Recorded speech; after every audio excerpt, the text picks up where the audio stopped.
जी students, अच्छा तो chapter number three smart syllabus आपका ये है। शॉर्ट क्वेश्चन जो आपके इंक्लूड हैं वो क्वेश्चन नंबर वन तो नहीं है, टू नहीं है, थ्री नहीं है, फोर नहीं है, फिर five, six, seven, eight, nine, 10, 11, 12 ये क्वेश्चन आपके जो है वो इंक्लूड है चैप्टर नंबर थ्री से शॉर्ट क्वेश्चन। तो शॉर्ट क्वेश्चन से हम स्टार्ट ले लेते हैं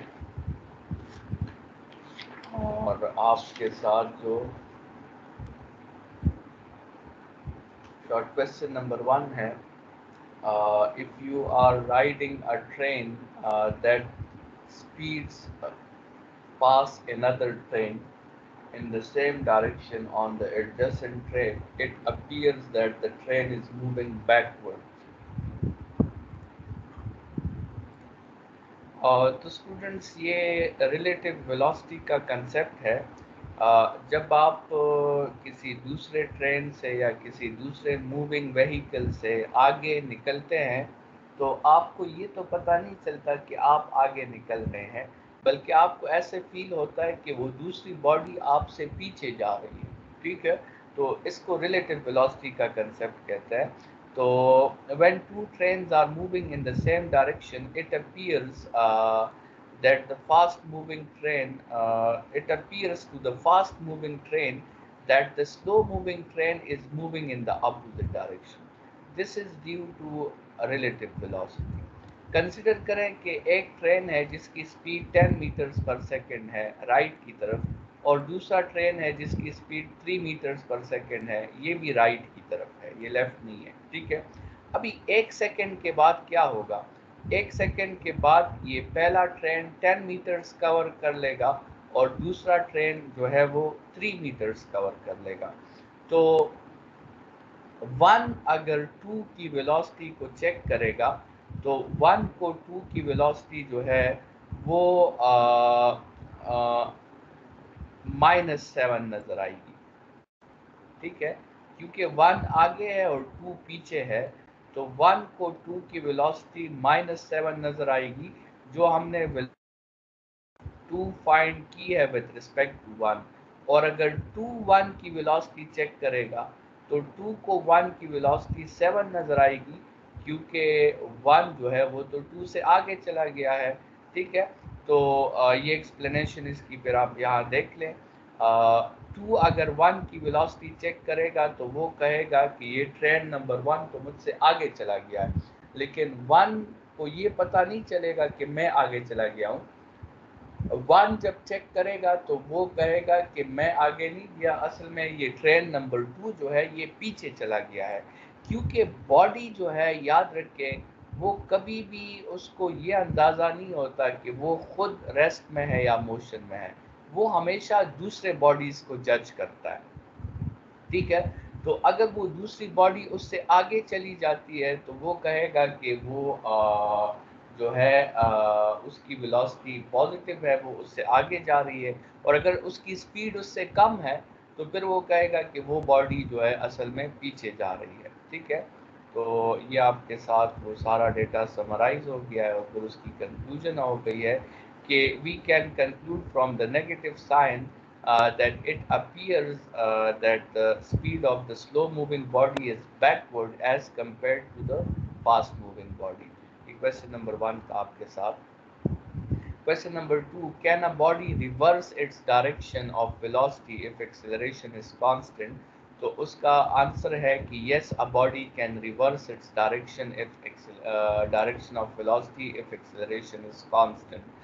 और इसका रीज़न ये है कि जब भी आप किसी बॉडी पे एंटी पैरेलल फोर्स अप्लाई करते हैं, एंटी पैरेलल, तो एक स्टेज इस तरह आता है जिसमें वो बॉडी क्या करती है, वो बॉडी रेस्ट में आ जाती है और रेस्ट में आने के बाद अचानक वो अपनी वेलोसिटी की डायरेक्शन रिवर्स कर देती है, अगरचे एक्सेलरेशन कांस्टेंट है।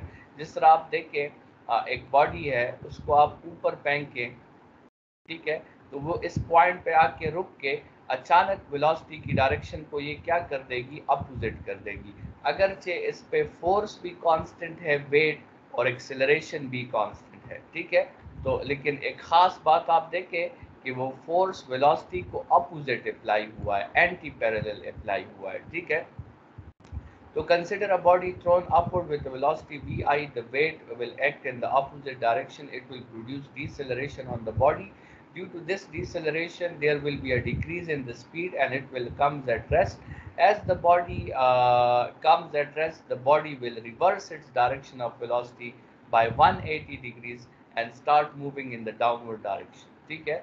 Conclusion: whenever a body is under constant deceleration, or whenever force and velocity are anti-parallel, a stage comes when the body reverses its velocity direction by 180 degrees. Question number 3 आपके साथ है कि a man standing on the top of the tower throws a ball vertically downward. He throws another ball vertically upward with the same speed, neglecting the air resistance. Which ball will hit the ground with higher speed? ये तो दूसरा question है। अच्छा, ये question number 5 है।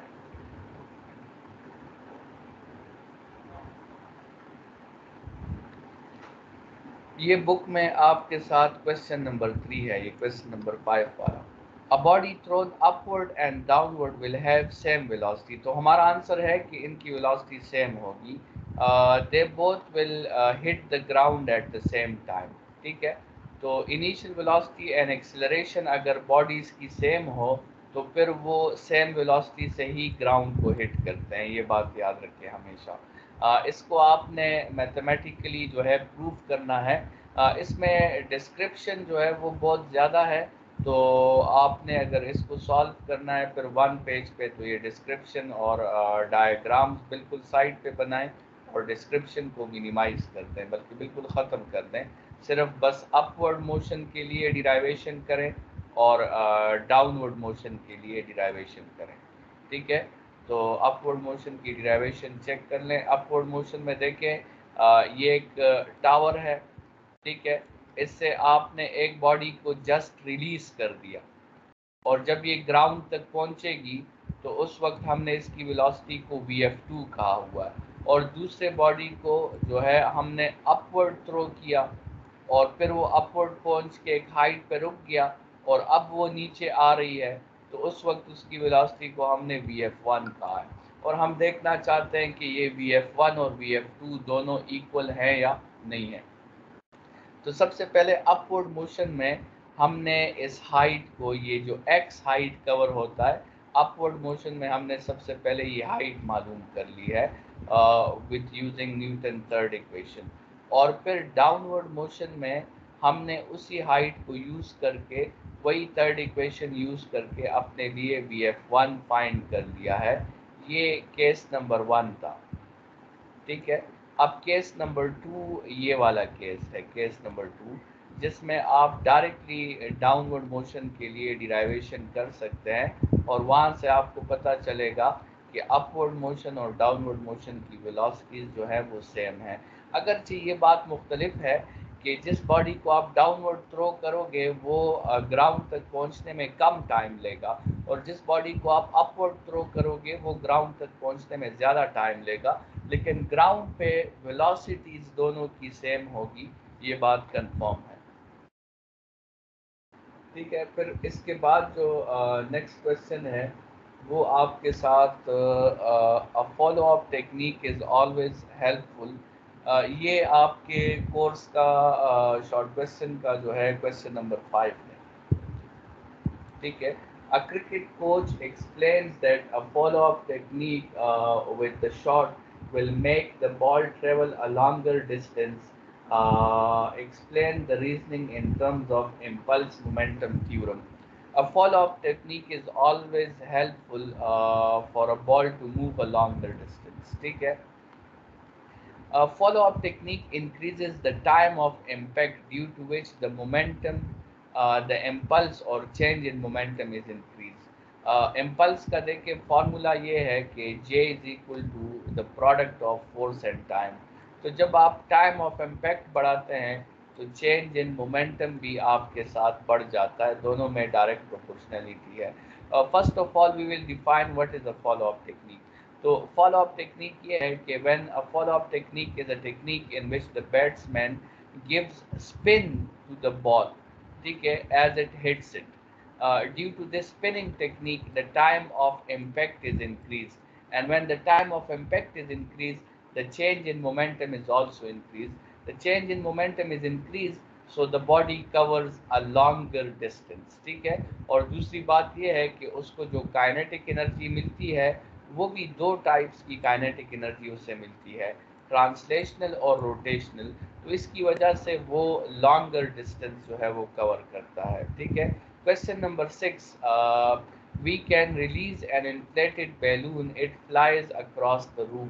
इसकी statement है question number 6 की कि when we release an inflated balloon, why does it flies around the room? सो ये भी न्यूटन थर्ड लॉ है, या चेंज इन मोमेंटम के हेल्प से आप इसे एक्सप्लेन कर सकते हैं। बैलून का एयर एटमॉस्फेयर के एयर पे फोर्स अप्लाई करता है, एटमॉस्फेयर का एयर बैलून के एयर पे फोर्स अप्लाई करता है, और इस तरह वो पूरे रूम में फ्लाई कर रहा होता है। The flying of balloon is the result of action and reaction. It can also be the result of change in momentum in isolated system, ठीक है। When we release an inflated balloon, two forces are responsible to fly the balloon around the room. Force of air inside the air, force of air inside balloon on the air outside balloon, that is action, and force of air outside balloon on the air inside balloon, that is reaction. Action: the air inside balloon has a higher pressure and applies a force on the outside balloon. It pushes it backward. Reaction: the air outside balloon as a result pushes the balloon in the forward direction in which it flies through the room. Action और reaction की properties हैं students ये 5। ये अगर आप वक्त ना मिले और डिस्क्रिप्शन ज़्यादा हो तो ये इसको आप जो है वो छोड़ भी सकते हैं, लेकिन ये चीज़ ज़रूरी है, मोमेंटम कंजर्वेशन पे आपने ज़रूर बात करनी है। In this question momentum of the balloon is increased in the forward direction, the momentum of air is decreased in the backward direction, so the overall change in momentum is always zero. ये diagram भी इस question में must है, diagram आप जरूर दें, ठीक है। अच्छा, modern cars has crumble zones. इस क्रम्बल जोन्स का फ़ायदा क्या होता है स्टूडेंट्स? ये जो क्रम्बल जोन्स होते हैं ये टाइम ऑफ इम्पैक्ट को बढ़ाकर फोर्स को कम कर देते हैं, और फोर्स के कम होने की वजह से आपके एक्सीडेंट्स में बचने के चांसेस जो हैं वो ज़्यादा हो जाते हैं। So it is done due to increase the time of impact, which in turn decreases the force on cars in accidents. Force का न्यूटन सेकेंड लॉ है F is equal to delta P by T. तो impulsive force is inversely proportional to the time of impact. तो जब आप crumble zone बनाते हैं तो time of impact increase हो जाता है और फोर्स डिक्रीज हो जाता है, ठीक है। सिंपल सा क्वेश्चन था। We can hit a long range sixer in a cricket ball rather than if we can throw a ball by our own hands, ठीक है। Hitting a ball by bat involves greater change in momentum as compared to we hit it with our hands, ठीक है। तो जितना change in momentum ज़्यादा होगा उतना वो बॉल लॉन्गर डिस्टेंस कवर करेगा, ठीक है। सो जब बॉल को हम थ्रो करते हैं तो उसकी इनिशियल वेलोसिटी ज़ीरो होती है, तो उसका इनिशियल मोमेंटम ज़ीरो होगा, फाइनल मोमेंटम उसका एम भी होगा। चेंज इन मोमेंटम उसका जो है आप फाइनल माइनस इनिशियल कर लें और फिर इस पे फोर्स फाइंड कर लें change in momentum divided by time के फार्मूला से। ये एक फोर्स आ गया, इक्वेशन नंबर 1। अच्छा, जब हम किसी बॉल को हिट करते हैं तो कोई बॉल हमारी तरफ फेंकेगा तो हम उसे हिट करेंगे, तो उसकी इनिशियल वेलोसिटी x है, फाइनल वेलोसिटी माइनस x है। इनिशियल मोमेंटम mx है, फाइनल मोमेंटम माइनस mx है। चेंज इन मोमेंटम हम फाइंड करेंगे तो वो 2mx आएगा। तो इस पे जो फोर्स होगा वो उस इनिशियल वाले केस के डबल फोर्सेस पे अप्लाई होगा, और जब इस बॉल पे डबल फोर्स अप्लाई होगा तो ये लॉन्गर डिस्टेंस कवर करेगा। ठीक है, तो range of the second ball is greater than range of the first ball. एक एरोप्लेन जब बॉम्ब थ्रो करता है तो वो एग्जैक्टली टारगेट को हिट नहीं करता। जब वो बॉम्ब हॉरिजेंटली, जब वो एरोप्लेन हॉरिजेंटली मूव कर रहा हो तो वो उस टारगेट को मिस कर देता है। ये क्यों? ये उस बॉम्ब के 2D प्रोजेक्टाइल मोशन की वजह से ऐसा होता है। जब आप किसी बॉम्ब को रिलीज करते हैं तो उसको तो एरोप्लेन की वो जो इनिशियल वेलोसिटी है वो उससे ऑलरेडी मिली होती है, तो वो डायरेक्टली डाउनवर्ड नहीं आता, बल्कि वो 2D मोशन करते हुए इस पॉइंट को हिट करता है। ठीक है। अच्छा, अगर हम चाहते हैं कि वो टारगेट को ही हिट करे तो इसके फिर दो तरीके हैं। या तो उस एरोप्लेन को उस टारगेट के ऊपर बिल्कुल आके रेस्ट में आना होगा और तब बॉम्ब रिलीज करना होगा, या वो बॉम्ब जो है वो एरोप्लेन, ये जो एस एक्स का डिस्टेंस है, इतना डिस्टेंस पहले उसे इस बॉम्ब को रिलीज करना है। मतलब यहाँ उसने बॉम्ब को रिलीज करना है तो वो बॉम्ब प्रोजेक्टाइल मोशन करता हुआ यहाँ टारगेट को हिट कर देगा। ठीक है। Calculate the angle of projection for which the kinetic energy of at summit is 1/4 the kinetic energy of projection। ये क्वेश्चन इम्पॉर्टेंट है। आपके साथ ये कंडीशन है कि kinetic energy at the highest point is equal to 1/4 the kinetic energy at the start point, और इस condition के हेल्प से आपने एंगल फाइंड करना है। तो स्टूडेंट्स, आपने इसमें वैल्यूज पुट करनी है। आपने याद रखना है कि सुमिट पॉइंट पे काइनेटिक एनर्जी में सिर्फ एक्स कंपोनेंट होता है। सुमिट पॉइंट में काइनेटिक एनर्जी में वाई कंपोनेंट नहीं होता। इनिशियली तो उसकी काइनेटिक एनर्जी में दोनों कंपोनेंट्स होते हैं, एक्स और वाई दोनों होते हैं, लेकिन सुमिट पॉइंट पे उस पर सिर्फ वाई कंपोनेंट नहीं होता, सिर्फ एक्स कंपोनेंट होता है। ये दोनों काइनेटिक एनर्जी के जो स्टेटमेंट्स हैं, इसको अपने कंडीशन में पुट करें और सोल्यूशन करें। आपके साथ जो एंगल आएगा वो 60 एंगल आ जाएगा। ठीक है। नेक्स्ट क्वेश्चन है, for a specific velocity the maximum range is always 4 times the corresponding height. ठीक है, इसको आपने प्रूव करना है, और आपने ये प्रूव करना है कि रेंज कभी भी 4 टाइम्स हाइट से एक्सीड नहीं हो सकता। It is not possible. Either it is less than 4h when angle is not 45 and the maximum range is equal to 4h when the angle is 45। ठीक है, तो इसको प्रूव करने के लिए हमने रेंज का फॉर्मूला उठाया, हाइट का फॉर्मूला उठाया, दोनों से हमने बी आई स्क्वायर को सब्जेक्ट कर दिया, उन दोनों को हमने इक्वल कर दिया, और आखिर में हमारे साथ ये फॉर्मूला आ गया, R tangent theta is equal to 4h। इसमें अगर हम मैक्सिमम रेंज फाइंड करना चाहते हैं तो हमें थीटा की जगह 45 पुट करना होगा, और वो मैक्सिमम रेंज 4h के इक्वल है।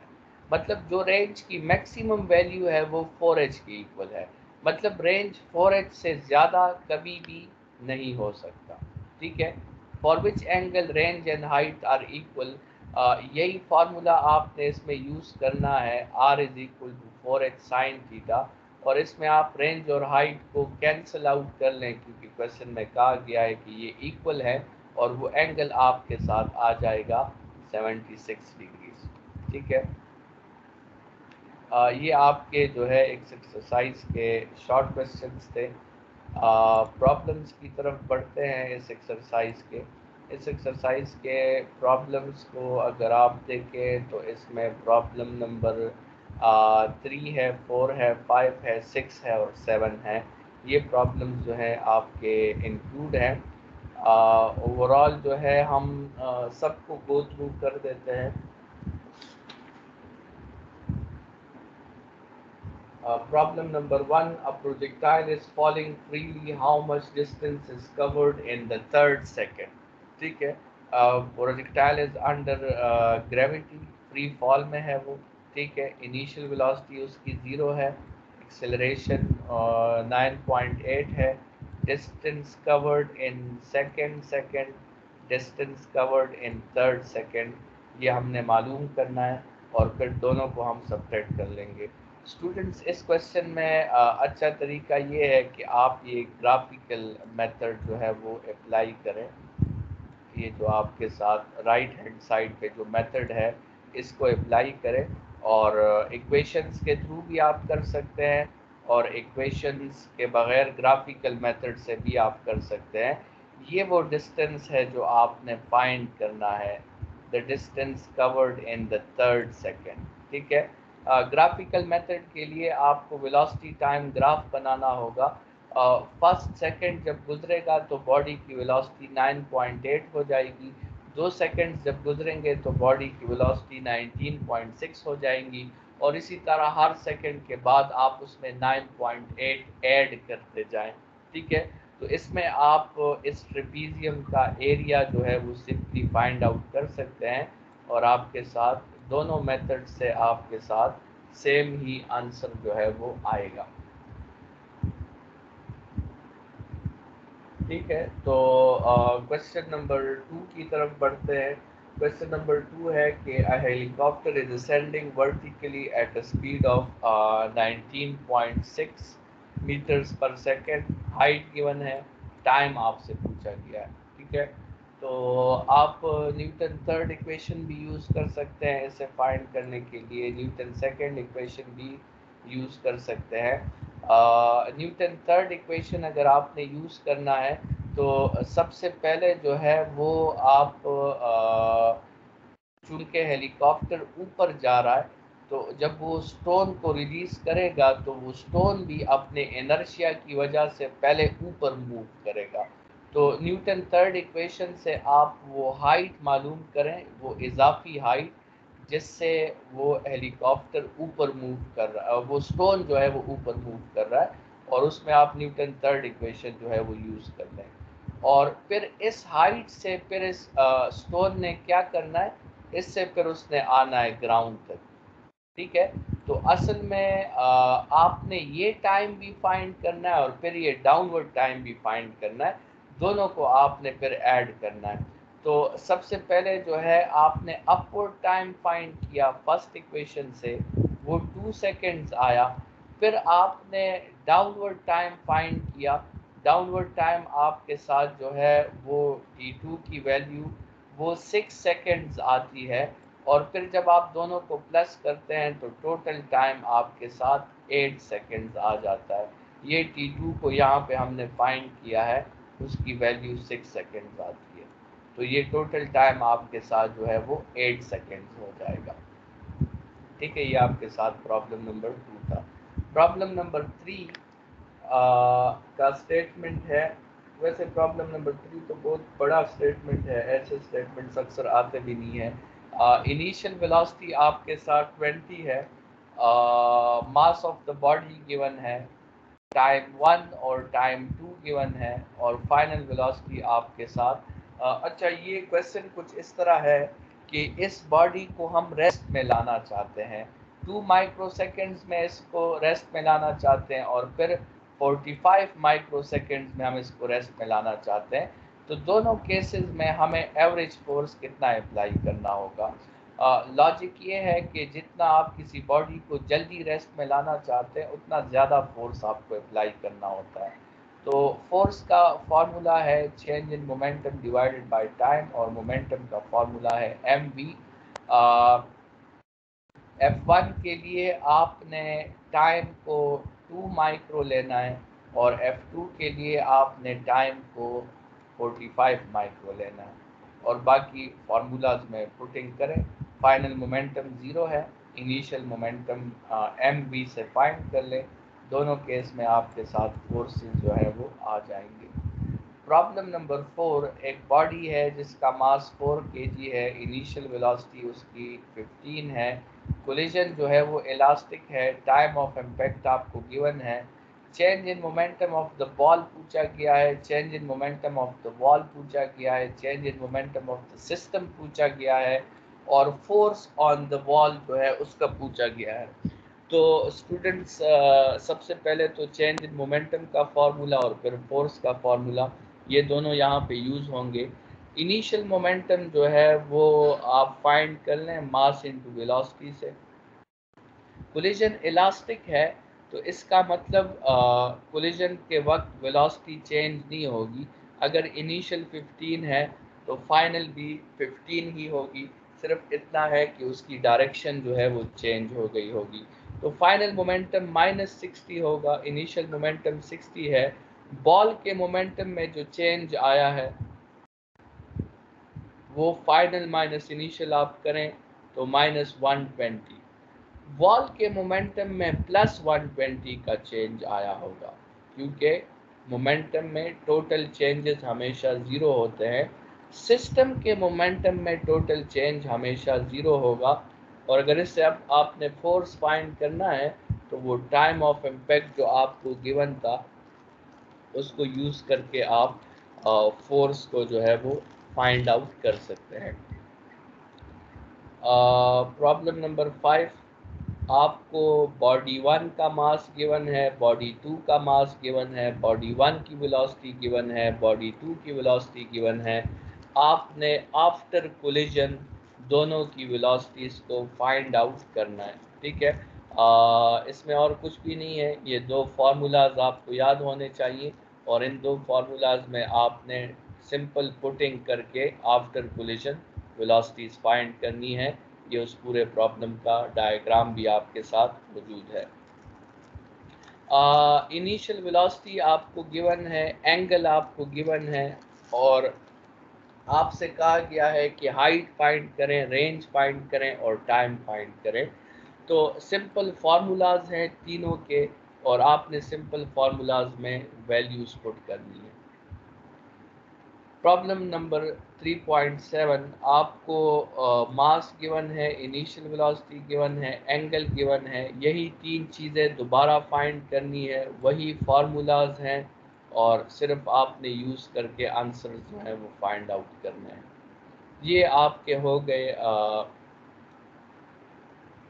इस चैप्टर के प्रॉब्लम्स। इस चैप्टर में आपके दो ही लॉन्ग क्वेश्चंस जो हैं वो इम्पॉर्टेंट है। एक लॉन्ग क्वेश्चन आपका मोमेंटम पे इम्पॉर्टेंट है और दूसरा तीन लॉन्ग क्वेश्चन इम्पॉर्टेंट है, मोमेंटम, इलास्टिक कोलिजन और प्रोजेक्टाइल मोशन।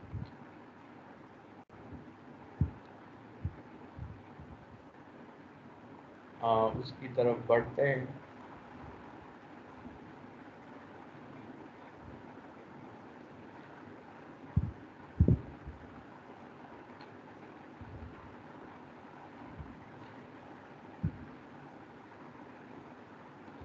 ये तो मेरे ख्याल में शॉर्ट क्वेश्चन है।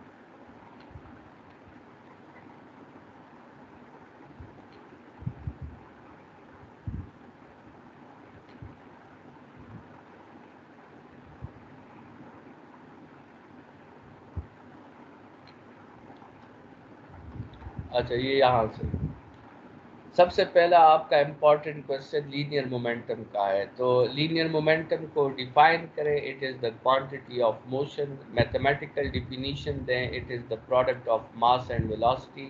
मैथमेटिकल फॉर्म लिखें, मैग्नीट्यूड शो करें, उसकी डायरेक्शन शो करें, डायग्राम बनाएं, फैक्टर्स शो करें। मास ऑफ बॉडी पे डिपेंड करता है, स्पीड ऑफ बॉडी पे डिपेंड करता है। मोमेंटम और न्यूटन सेकंड लॉ की डिराइवेशन शॉर्ट क्वेश्चन के लिए भी इम्पॉर्टेंट है, आपने बहुत दफ़ा ये डिराइवेशन की है, इसको करने की ज़रूरत नहीं है, लास्ट रिज़ल्ट इसका ये है, ठीक है। फिर मोमेंटम और काइनेटिक एनर्जी की डिराइवेशन करें, उसका रिलेशन बताएं और वो भी सिंपल कंपैरिजन से आप कर सकते हैं। Law of conservation of momentum पे बात करें, मोमेंटम इज़ ऑलवेज कंजर्व, ठीक है, उसका जो मैथमेटिकल फॉर्म है वो आपने देना है। इम्पल्स जो है उस पर बात करें कि इम्पल्स क्या चीज़ है और उसकी डायमेंशन शो कर दें इम्पल्स की। इम्पल्स और मोमेंटम की एक ही डायमेंशन है, ठीक है। कोलिजन जो है फिर आपका दूसरा लॉन्ग क्वेश्चन है, कोलिजन्स की डिफिनीशन लिखें, टाइप्स ऑफ कोलिजन्स, इलास्टिक और नॉन इलास्टिक। इलास्टिक में काइनेटिक एनर्जी कांस्टेंट रहती है, नॉन इलास्टिक में कांस्टेंट नहीं रहती। ठीक है, तो इसके बाद जो है आप फिर types of elastic collision in one dimension, elastic collision in two dimension. Elastic collision in one dimension जिसमें लाइन ऑफ मोशन वो सेम रहे, ये देखिए लाइन ऑफ मोशन एक ही लाइन है। ठीक है, बिफोर कोलिजन का डेटा अपने साथ मेंशन कर लें, आफ्टर कोलिजन का डेटा मेंशन कर लें, और अगर ये कोलिजन इलास्टिक है तो इस पे आप मोमेंटम भी इसका सेम होगा और काइनेटिक एनर्जी भी इसकी सेम होगी। मोमेंटम जब इसका सेम होगा तो ये इक्वेशन निकलता है, काइनेटिक एनर्जी जब सेम होगी तो आपके साथ ये इक्वेशन निकलता है। इन दोनों इक्वेशंस को एक दूसरे पे डिवाइड कर दे तो आपके साथ फाइनल रिजल्ट इस तरह आ जाता है, और जो हम कहते हैं कि the relative velocity before approach is equal to the relative velocity after approach but in the opposite direction. ठीक है, फिर ये फार्मूलाज आप जस्ट मेंशन कर लें कि ये अगर आपने आफ्टर कोलिजन वेलोसिटीज फाइंड करनी है तो ये फार्मूलाज आप यूज़ कर सकते हैं। फिर आपका last long question projectile motion पे है। प्रोजेक्टाइल मोशन की डिफिनीशन करें, इसके पाथ के बारे में बताएं कि इसका पाथ पैराबोलिक होता है, एग्जाम्पल्स कुछ बता दें, फैक्टर्स प्रोजेक्टाइल मोशन की, इनिशियल वेलोसिटी पर ये डिपेंड करता है, इनिशियल वेलोसिटी का सोर्स क्या होगा, अगर ये आप नहीं देना चाहते हैं तो मत दें, एंगल पर डिपेंड करता है, और एक्सेलरेशन ड्यू टू ग्रेविटी पर डिपेंड करता है। ठीक है, कैरेक्टरिस्टिक्स ऑफ प्रोजेक्टाइल मोशन की दो कैरेक्टरिस्टिक्स है। ठीक है, दो प्रॉपर्टीज है उसकी, नहीं प्रॉपर्टीज तो आपके साथ ज़्यादा है।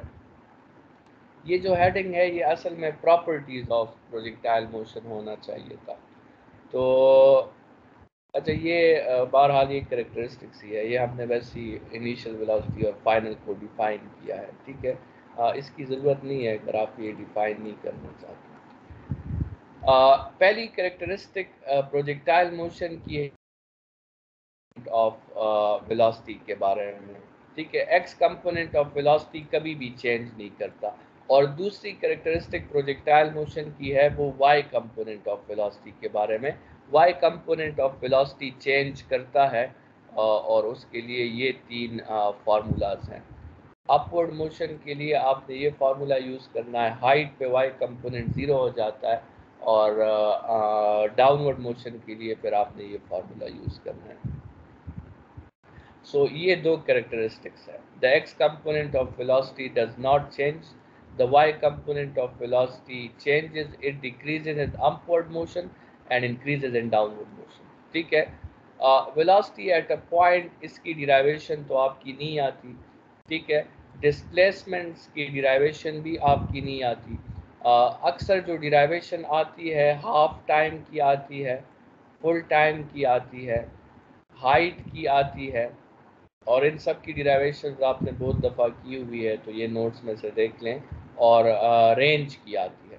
ठीक है, और फिर हाइट में मैक्सिमम हाइट और मैक्सिमम रेंज, ये बात याद रखें कि मैक्सिमम हाइट 90 एंगल पे होगा और मैक्सिमम रेंज जो होगा वो 45 एंगल पे होगा।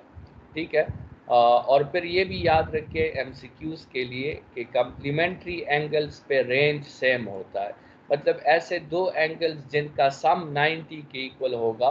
जैसे आप ये देखें 10 और 80 का, आप देखें ये रेंज सेम है, 30 और 60 का आप ये देखें रेंज उसका सेम है, और ये आप देखें 45 और 45 का रेंज भी सेम होगा।